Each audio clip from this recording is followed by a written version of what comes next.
Today we're turning this cucumber into this cucumber, using salt and patience. Ingredients are as simple as it gets. Here we have a little pickling cucumber. Any kind will do. Here we have some non-iodized sea salt. This is a bunch of dill. Tickle, tickle, tickle. Bay leaves. These gonna keep your pickles stiff and add flavor. Peppercorns. White, black, pink or purple, whichever you prefer. Fennel seeds. Optional but compulsory. That's it. Before I forget, garlic. Fresh, young and juicy brucey. Now we need to ferment it in something. Here is a glass jar, but anything non-reactive will do. Like a plastic bucket, wooden barrel or a ceramic crock with an R. Before we continue, lacto fermentation. The process responsible for turning your cucumber into a pickle. No one has time for all the dirty details, so short version. Good bacteria that likes acid and salt eats sugar and keep bad bacteria that hates salt and acid away. The end. Now go write a fermentation book. To not mess it up, you need to be precise. So use kitchen scales. Place your fermentation vessel onto the scales and zero it. Add the cucumbers, leaving a touch of room at the top, but make sure they fit snugly. Add clean drinkable filtered water until the cucumbers are comfortably covered. Use the weight on your scales. Times 0.02 equals this number. That's the amount of salt we will use. In this case, we have 1300 grams of fruit and 1400 grams of water. Now you know cucumbers are fruit. Welcome, now go tell your friends and open a restaurant. So, weigh out your salt, in this case 54 grams. Pour out the water from the cucumbers into a clean container. Add the salt, followed by the peppercorns, bay leaves, fennel seeds. Stir with clean fingers if you wish. 4 garlic cloves should do it. Skin on, crush it a bit with your palm or a knife.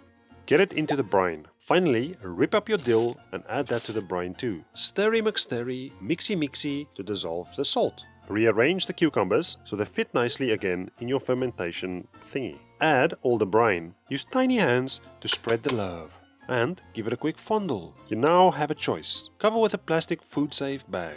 We need to isolate the cucumbers from the air. Pop a lid on and let it ferment. But to keep Greta happy, you use a ceramic or glass weight.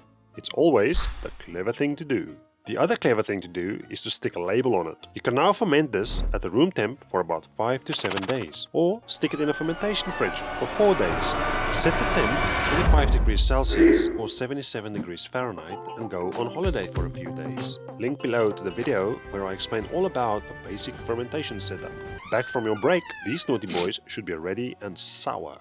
Ready to get nibbled on. Remove from the fermentation fridge or locate it if you manage to remember where you put it. On the eye, things will have changed. The cucumbers will not be bright green and the brine will be cloudy because of the lactic acid bacteria doing a great job. Remove the plastic or ceramic with a clean hand.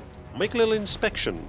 If all went well, they will be firm and dull green with a slight wiggle, but barely so. Before we taste it, you can store them in the brine and keep them in the fridge for later use.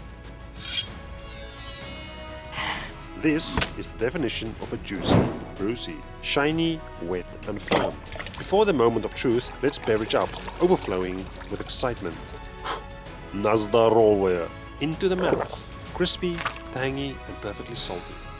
If it looks or tastes different, you fucked up. Start over or give up cooking. That was a bit easy, wasn't it? If you like something a bit more challenging, go watch this video on how to make the world's craziest mold.